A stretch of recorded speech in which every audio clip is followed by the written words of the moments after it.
And once again, you can see that I start to get different patterns here on these pieces, like especially this piece. I think that looks fantastic. And so now, rather than just looking at these blank gray pieces of slate, I'm looking at something that has a little bit of color to it. All right, and welcome to another episode of ARK Survival Ascended here with Darby Topknot on the ARK server. How's it going? I hope you're having a great day. Today we have a very special episode with you.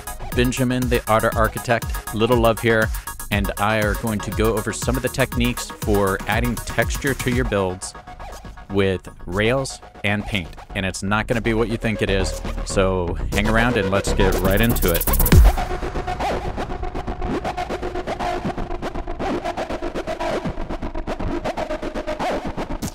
Okay, so today we're going to go over some techniques that I've come across by accident in building this village here, and you can see actually some of the props we're going to use for some of the tutorial pieces.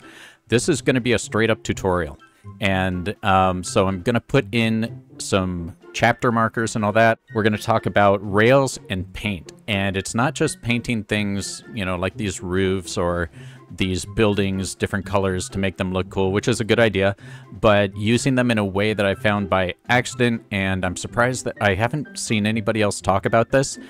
They probably have, but I just haven't come across it. But it's a technique that I think can add a lot of realism and a lot of texture to your builds.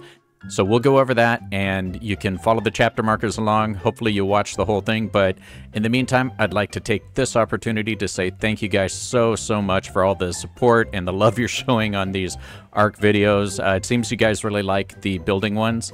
We will be going to Scorched Earth next, and we won't abandon this beautiful place here. We're going to still build here, but there's a cool approach I think that we're going to be taking to Scorched Earth. So stick around at the end of the video for that and the rules that we're going to put on ourselves, since we're already like level 101 for going into Scorched Earth. We don't want to lose the flavor of continually dying trying to get a foothold there.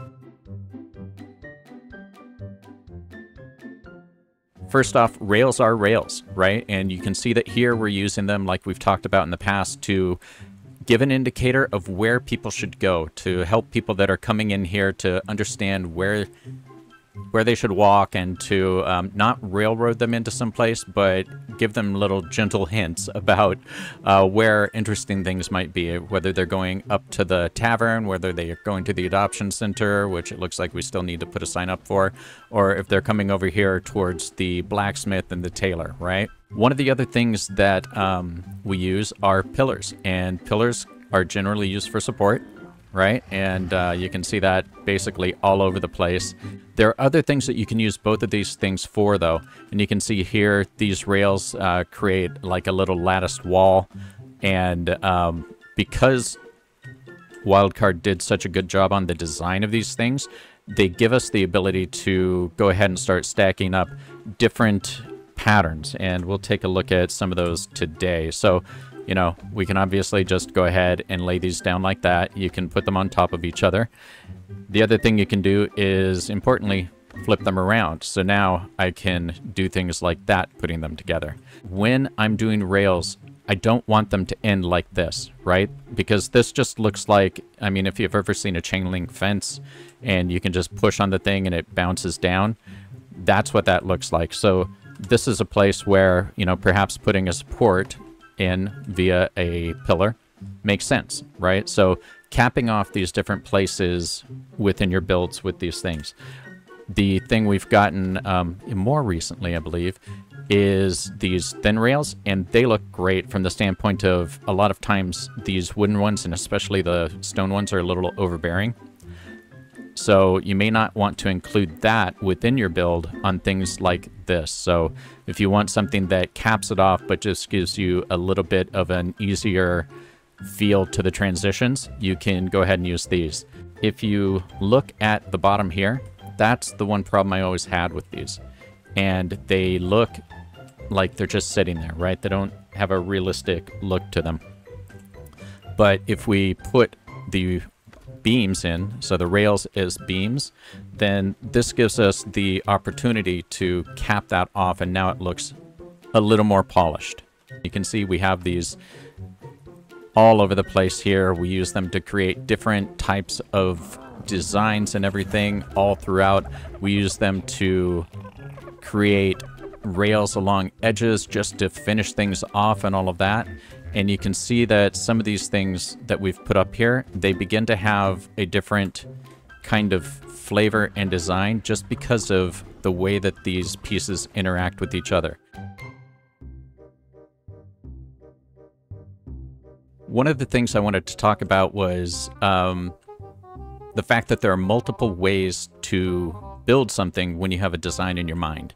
And, you know, very often we kind of get locked into using walls for walls and using foundations for foundations and all of this. Sometimes we have to make adjustments if the terrain doesn't let us do what we'd like to do. But one of the things I haven't seen used all that much are these quarter foundations. And I know some people out there do it, and they do it to supplement the large foundations. But one of the things I found is maybe there's a place in your build where you want to have like a stone wall in a meadow or something like that. You can obviously use these to make the wall itself. You can, you know, they look great. They're a mixture of these larger capstones and then these kind of medium-sized stones down here. But we can also accomplish the same type of thing and, you know, still have it be half a foundation wide by using a combination with this. So if we take a look, now I can have a wall that has these smaller stones. The natural inclination would be to put a stone cap on it, but I'm going to suggest something else. Here's something that I came across the other day, and I'm going to be using this a lot in my own builds.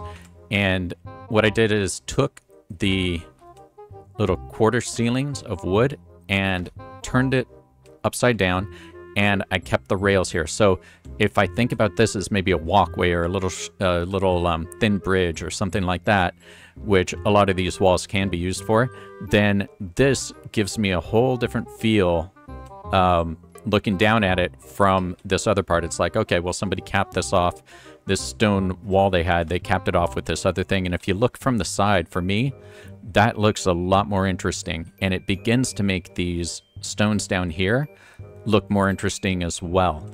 The one part that is kind of creating monotony to me is this grout, and like I said, we'll talk about that in a few minutes when we get to the painting. You can see, even at this point, there is a difference. I can easily make a break between the two, less of a break just by putting a pillar right there, one of the thin ones. But let's kind of think of these as separate things for right now. Two different ways to get to the same place. And I think that this game has lots of opportunities to do that. So now we have this little wall here, or this walkway. We can adorn it with the rails. And so, of course, we can go ahead and use the rails as rails, like we were talking about before. So have this kind of generic vanilla thing going on here. And speaking of which, this whole thing is vanilla. We don't use any building mods or anything like that. The settings on the ARK server are basically the official settings when it comes to building. So collisions are on and all of that. Snap points are the key to using rails. And you'll see as I'm hitting Q, you see this has actually 6 snap points, some of which work, some of which won't. For instance, that one won't work because of this foundation down there. There is a way to get that done. We talked about that in one of the videos we did over there doing it's actually over there, doing the shaved ice stand. But your snap points are absolutely going to be your key. If you take a look here, I'm just putting this on this single pillar. If I put a rail on a pillar, you'll notice I have 60 snap points. And so the biggest thing I can tell you is when you start building stuff, start playing around with these things, because it's once you start mixing the different types of snap points with each other, because they can overlay each other, that's where the magic actually starts happening with the designs here. So what I want to do here is I'm going to go down, and then I want to go ahead and put this piece in as well. And so now you're seeing that very quickly we went from just having this kind of vanilla thing going on up here.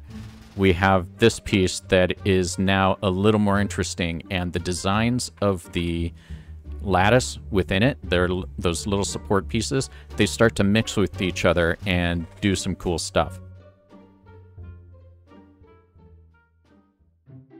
One of the things that ARK kind of leads you to naturally, in an almost Minecraft-like fashion, is straight lines. And so everything that we build, we're trying to get straight lines. Oh, we don't want it to intersect with the rocks because we want it to be straight. I'm going to show you why that might not be the best choice all the time. So we do have a straight line here, and that's awesome. I love that these things snap, and snapping is good. But I'm going to show you how to use this straight line along with some more jagged and less polished things to create something that maybe looks a little bit better. So let me go ahead and pull these back out. And what I'm going to do is I'm simply going to put this under there, and we'll continue this pattern along. Right, so you're seeing I'm just going with these upside down ones. From here, you'll see I have this. I have the straight line of this, and then I have these jagged pieces. And what I'm going to do now is I always need something to ground what I'm working on. So I'm going to put these pieces in again that are just the straight lines, right? So that's the normal looking rail. And so now you'll see even from the side, I have something that, okay, I get the feeling of it being straight and sturdy, but now I have these pieces coming down. I start to get these X's in here where they intersect, so it looks a little more interesting. And that even gets enhanced when you put it on the other side as well, because you start to get that in the background, and it creates a more texturized feel, and it creates a really good sense of perspective.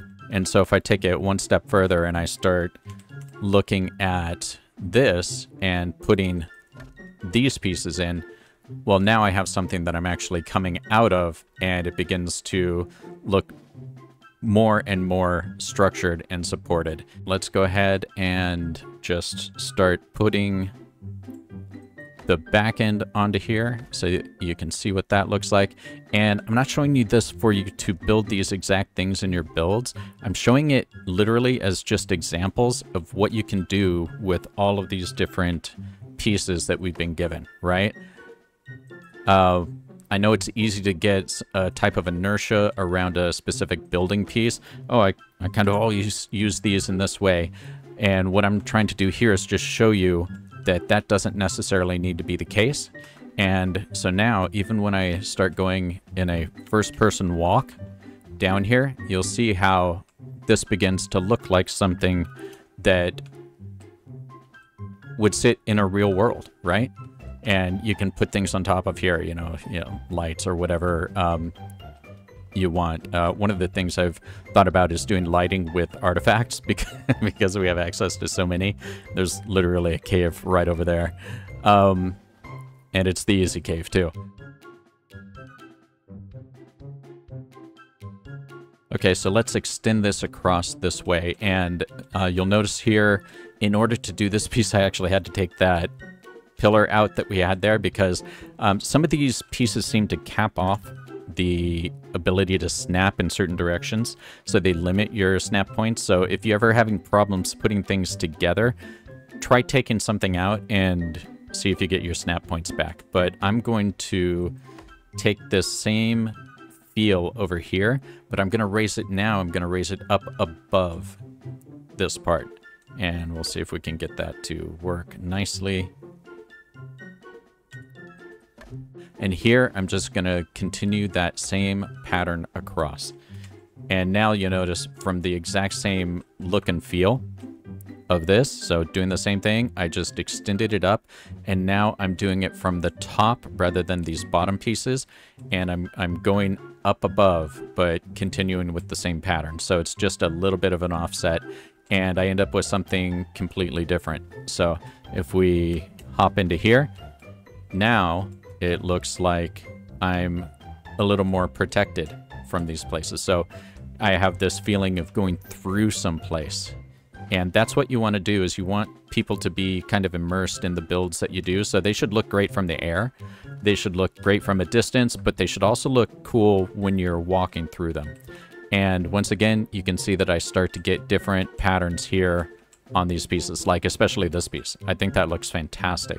And that's just from the different pieces of the railings crossing each other at different things. I'll show you when we are done with the tutorial piece. I'll just go through a bunch of the pieces that we've done here. Up on the aviary, there are a lot of these cross sections and all of that that create some really interesting patterns.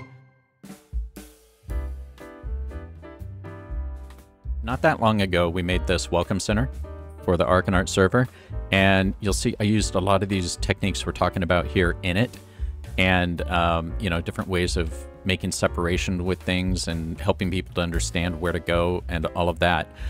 One of the things that has always bothered me about this build is this part right here. So I think it's cool that this comes down, but it ends where? You know, you can have it hanging off because then there's no support and it looks weird just hanging out there. And these come together in kind of a strange pattern, but then at the end of the day, it's sitting on a post. And I'm going to take this out for a minute just so we can talk about that a little bit. What we used to have to do would be, just because once again, the pieces we were given is have this in there. And you can see that that looks pretty lame, right? See how it's, you know, it's like, okay, well, I can see how that's supported and everything, but it really dominates stuff. And so when they added in these little thin ones, I was happy as could be, because it gave us the opportunity to kind of limit the impact of these things in our builds. And let's see if I can get that back to where I want it. There we go. The only problem is that it makes the sitting on top of something look even worse, because it literally just looks like you laid this on top of there and, you know, you're hoping it's not going to knock over your cardboard house here. So this is another place that rails can really come in handy.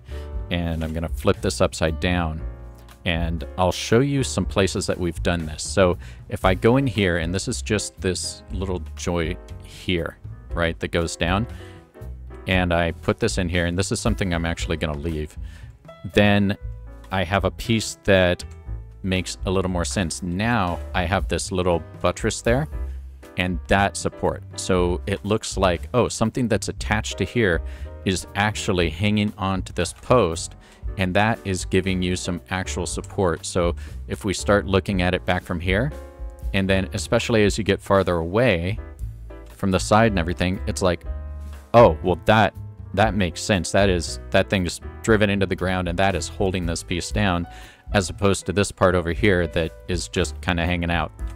So I want to show you, I've put this up, I want to show you a couple instances of that and kind of how to do it. And then I'll show you an example over there of where we've actually used this in our own builds. So let me get that there. I'm going to show you doing it with wood, and then I'll show you doing it with stone. So I'm going to put these in here, and you notice that it looks really strange, right? Just having that sitting out there on its own. But the second I put that in, now it looks like it makes a little more sense. At the very least, you get something that looks like it's going into the post, and that's not just a freestanding thing with no structure. One of the other things you can do to make it look a little bit better and more realistic is, of course, putting pillars in to cap off the sides there. Now this begins to look even better, right? And as opposed to that side, since I've used these to cap that off, it looks better. Remember, always go to the end of the ground. You can do the exact same thing with stone. And so let's go ahead and get out this piece. And I guess I probably should put the post in there. Once again, if you take a look at this, that would look lame, right? It's just okay, you put that there because you had no other choice. But fortunately, they have given us these little skinny pieces. Once again, make sure you go into the ground. And I can come up here and put these in the exact same way. And I'm having the rail part on the bottom instead of the brick part on the bottom, right? Because you get your support from the bottom. And so if I step back from here, that looks even better than the wood, right? It looks like somebody actually blended this in. You know, if this were metal, that would be welded, but it's stone, so it looks like it's cut into there and it is fastened in there in a way that will give you a ton of support. And as we move forward and we get to the painting part, I'll talk about how to make that look even better. It's something that we used over here on the shaved ice stand. If you remember, we talked about this stand being so thin that it didn't look like it could support itself. So I wanted something back here, but I didn't want it to be, you know, just a giant wall. So we used those pieces there, and I'll run around here to make it a little easier to see. So we used these pieces here so that there was some design, right? And you'll see a few different things here. You're seeing the pillars used as support, right? So they look like they're structural support. You see the rails being used as design and as that structural support as well. So I think it's we've been given some really great tools with this particular game, and so we should take a look and see how we can use them. Then if you look from this side, it looks like those pieces were designed and attached together before they were even put there. So my advice, when you're putting something together, look at the different ways you can accomplish the same thing. Look at the designs you have available with pieces like railings. I mean, railings are not the only thing that are in here. And then look at the structural support of your buildings and ways you can put structure there that will incorporate some type of design pattern and also make it look more realistic, like something's actually holding it up.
Okay, so let's talk about paint. You can see that we make liberal use of paint around the village, but one of the places that we haven't used it is the grout. We have a ton of stone around here, and I haven't seen anybody do this. And in Minecraft, for instance, there are a lot of tutorials about doing texturizing and all of that. That's the big rage. No one really talks about that here, so I'm going to talk about it. Because I learned by accident while I was working on the tavern that it can make a big difference. In a place like this where there's a lot of stone, look at the textures that you can put on your buildings using that stone. So what do I mean by that? Let's go ahead and take a look. We're going to take a look in the stark daylight to begin with. And I believe on here, yeah, 4 is where you paint. So if we look over here, you basically have dull gray, right? It's very monotone. Except it does look really cool when it rains. So if we start looking here, monotone up there, but the second we color in here, now we start to get some texture, right? And it begins to look a little more interesting. And we've been given a massive number of colors in this new game, so let's go ahead and use them. And so I have a few out here. Maybe if we want to do a little bit of a gradient, you can take a look at how these different colors affect the different pieces, right? So now it looks like it's gone through a little bit of different weathering. In the cold light of day, that's one thing. If you look at it from over here, though, it looks like we might have some lichen or some mold growing up on that side. So then if we maybe take a darker color, and I'll go pretty extreme with these examples, you'll get the idea. You guys probably already know where I'm going with this. Then I can make it look like there's something going on this side, right? And so now, rather than just looking at these blank gray pieces of slate, I'm looking at something that has a little bit of color to it without having a purple building. This is something I'm going to use a lot when we go over to Scorched Earth, and the reason is because of the types of things we're going to be building there. We're going to build a massive and really cool town. I have an idea for each of the canonical maps on here and how we can go about learning new things to build together. So stay tuned for that. So as we look here, maybe there's a place where up here we want to do something a little bit different. And you don't have to make each of them different, but check this out. As I start to go really dark, I can make it look like right there, that looks like there's not even any grout there. And that gives us the ability to get totally different looks from the exact same piece. So rather than looking like this, I can make it look like, especially from a distance, those rocks are just stacked on top of each other. I can make it look like there's some weathering here. I can make it look like it obviously gets wet over here, because that's where it starts to get more and more mold and lichen. The way I found this out was I was actually painting this, and I had the sprayer out, and I was having to jump to spray stuff, and I jumped up and I sprayed that beam right there by accident, and the number that it was on sprayed the grout, and it was super light, and I looked up and it made it look wet. And I'm like, oh, it looks like there's a water leak up there. And so I started trying it on different things, and I was just stunned by the kind of difference you can get and how much better that looks. Now through doing this, we can have a gradient as we move down towards the river, and it's something that you're not going to notice right away, you're not going to notice, oh, well, they painted this, unless you're right up against it. But if you start to look at it from out here, now I'm starting to look like there's actually something going on with that. It's been interacting with the elements and all of this. So once again, it's just a little change. It's something I haven't seen anybody really talk about. I think that especially if you have something like this over here that we have, having a gradient of some sort on the grout here would make it look a lot cooler, especially if there's, you know, something like, okay, well, here we have a tree that's going to weather differently. And putting those little things in, oh, we have a water source over here. Cool, so we can do something to the ground to make that look like it gets wet over here and stays that way. These little changes, they're not going to be, you know, adding as much as building a super cool building or anything and having the design and the shape be extraordinary, but they will make a difference. And, you know, as we push forward in what we're trying to do with the ARK builds, I think that this is kind of, for me, the next step.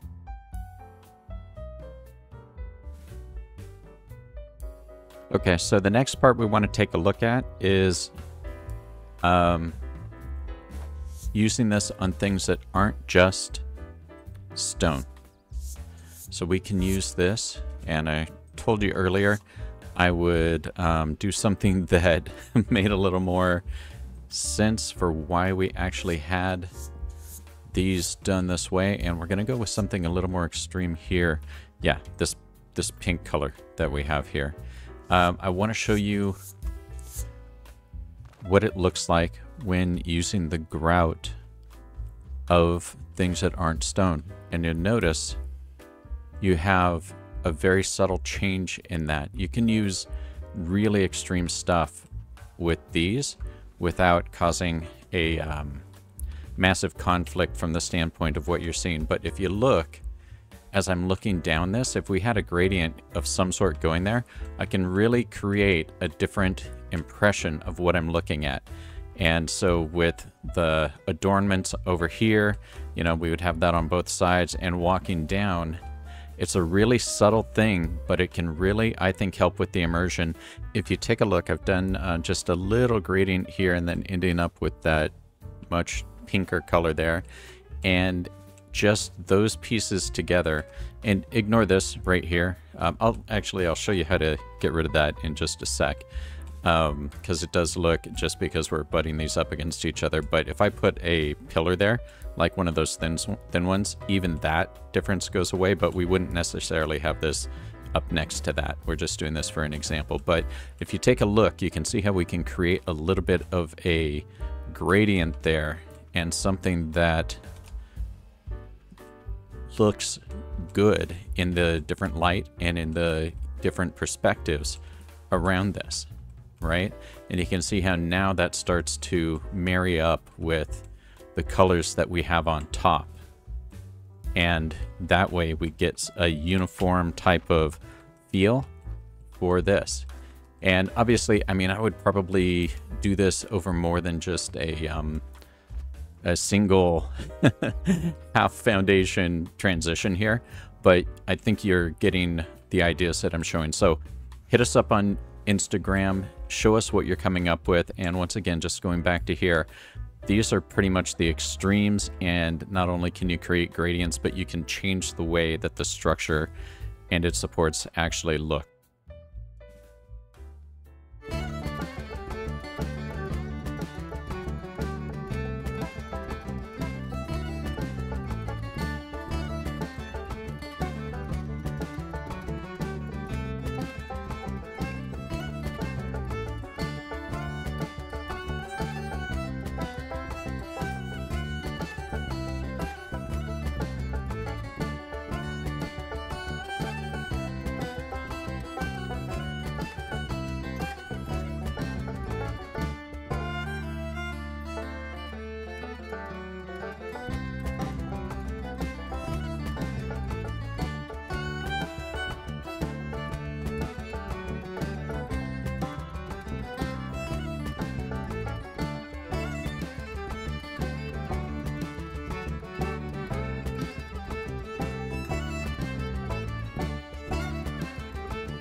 Okay, so Scorched Earth.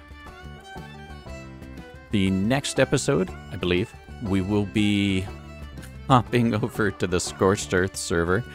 ARK is a server cluster Currently, Scorched Earth and the island are on here. We're going to add all of the canonical maps and everything, and so we look forward to doing those.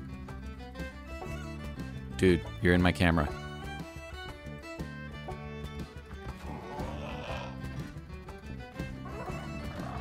Yeah, that's helpful.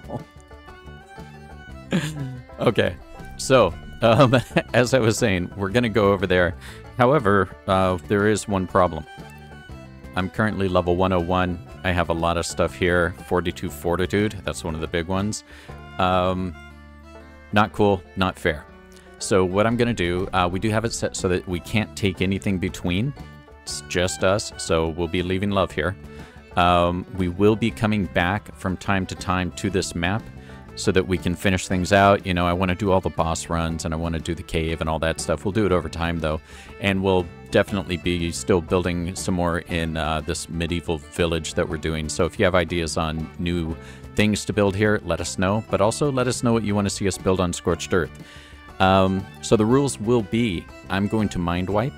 And then the question becomes, how quickly do we level up, right?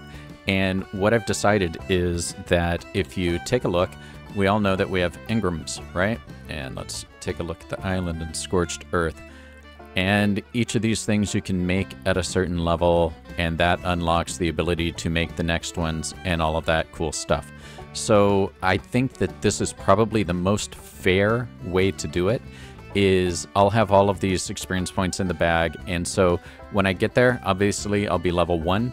And then in order to move up to the next level, I'm going to have to craft something on the level that I am, right? So if I want to go to level 4, then I need to be making this stuff. I'm going to have to do something with all of these things. Whenever I do, I can go ahead and pump another point, which gets me to the next level where I have to make something and all of that. When I get to the point where there's a saddle, then, of something that's actually on that world. So there are parasaurs.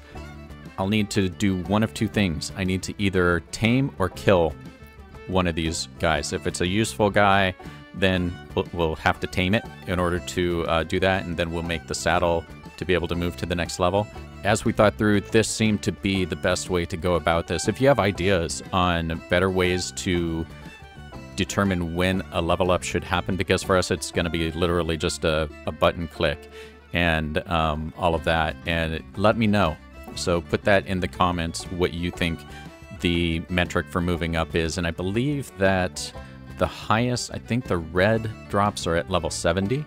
So this is about where that will stop, and then we'll just pop. I mean, at that point you're really powerful anyway. You have access to just about anything. You have good tames, and so we'll just rocket up from there, right? Not to drag it out too much, but I think that that will give us the opportunity to have a situation where we are at the mercy of the map, which is the cool thing about Scorched Earth. At the beginning, you die 1,000 times, and so we'll be doing that, I guarantee.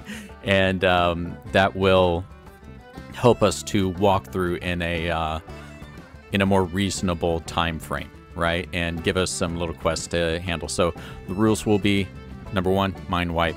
Number 2, leveling up when it makes sense. If we hit some place where there's a saddle, you have to kill or tame in order to go past that. And seriously, dude. And so that's the approach we're going to do there. I would like to take this opportunity once again to thank you guys for hopping on and watching this adventure. Please like, subscribe, share, join us for the Scorched Earth move. And we are going to be building a new type of town. And so start thinking about this to see if you can guess the style we're going in. What would happen if someplace that had trains and more wooden building styles and all of that were to have a zombie apocalypse and fall in their technology? What would they end up as? I was going to do a Western town. Everybody's doing Western towns. We're not going to do that. We're going to do something else that we can make from those pieces. And so think about that. What type of time frame, what type of world setting do you think we're going to do? And if you get it right, I will absolutely pin your comment to the top. But for now, thank you. Remember to like, subscribe, all the YouTubey stuff. Share with your friends. We love you guys so much. We appreciate you hopping on here and watching these videos. And this is Darby Topnut with the Otter Architect Benjamin here in the ARK and ART server saying bye for now.